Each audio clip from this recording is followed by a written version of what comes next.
We are talking of Alaafin of Oyo. We are not talking of that. Of Alaafin of Oyo. Every Oyo speaking person is the son or daughter of an Alaafin.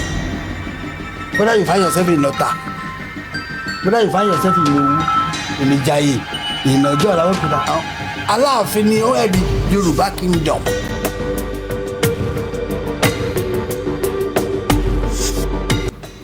Each of the Obas, the sons of Oduduwa, have their own area of specialities.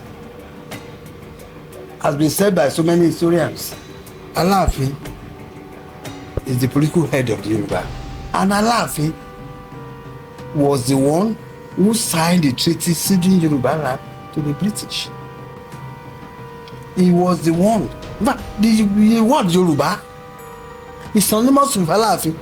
Many Yoruba sons and daughters who now adopt the title Yoruba land. In the past, up to 1940s, there were no Yoruba kingdom. Yoruba now. Alaafin ni ó head the Yoruba kingdom.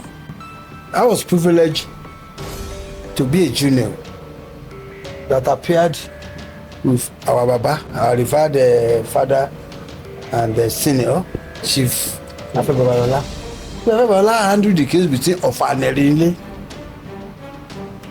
Guess who was our star witness? It was the Alaafin of Oyo, not the Emir of Ilorin. And that was in Kwara. Little me, sitting down here, I handled the case of the Moro against the Emir of Ilorin.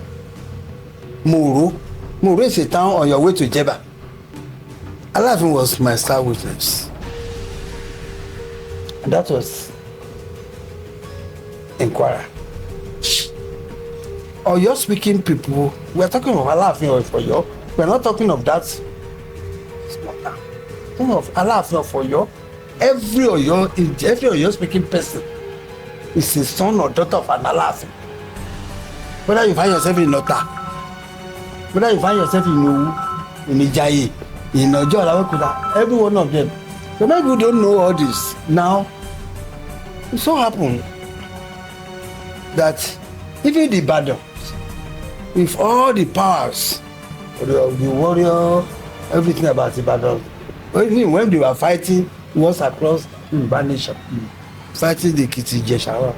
Have you ever read it in the history that Ibadan attack Oyo? Even down to Okeogun, the expeditions carried out by the Badons were not extended to those areas. The war fought against the Jayis by the Badons was because of Alaafin. You know what? The Badons were fighting on the instructions of Alaafin. There's hardly a family in Ibadan today where you will not find your enemies. Like known.